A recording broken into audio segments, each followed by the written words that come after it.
So here we have the Mazda MX5 on a 19 plate. I'm going to start off by hopping inside the car and running through some controls first of all. Okay, now that we're inside the car, I'm going to start with the dials. Over on the left-hand side, we have the coolant temperature gauge, the fuel gauge, the trip computer as well, which includes the total miles of this car. They are 9,131. We have the rev counter in the middle and the speedometer over on the right-hand side. We back out to the steering wheel. On the left-hand side, we have stereo and phone controls, and on the right-hand side, we have the cruise control for the car. With regard to the phone controls, you won't be able to use those until you pair them up to the vehicle, which is done over on the central screen under the communication heading, and then you'd connect the phone, which we're not going to do at this moment in time.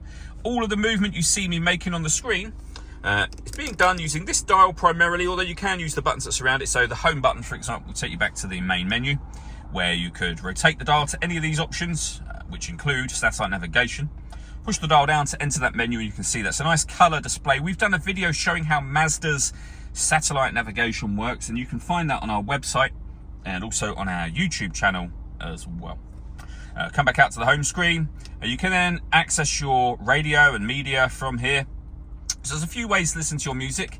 FM, AM and DAB radio, as you can see. We have a couple of Mazda friendly apps just here.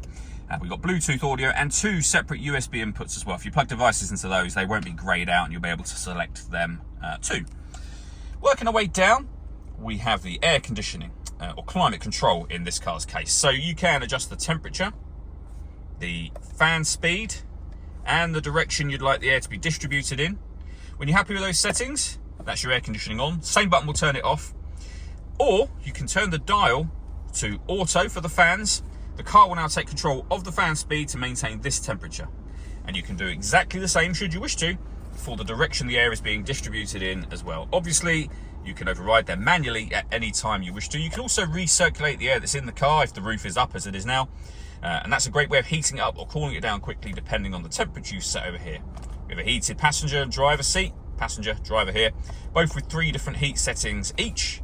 2 USB inputs and your auxiliary input, and then a 6-speed manual gearbox as well. The last thing I wanted to talk about is the roof operation, of course. So you can unlock the front section of the roof like this and then use these handles. With one hand, you can just push the roof down, lock it in place back here. When you want to close it again, lift this handle, it will unlock, bring the roof back over and lock it back up into position. It's as easy as that.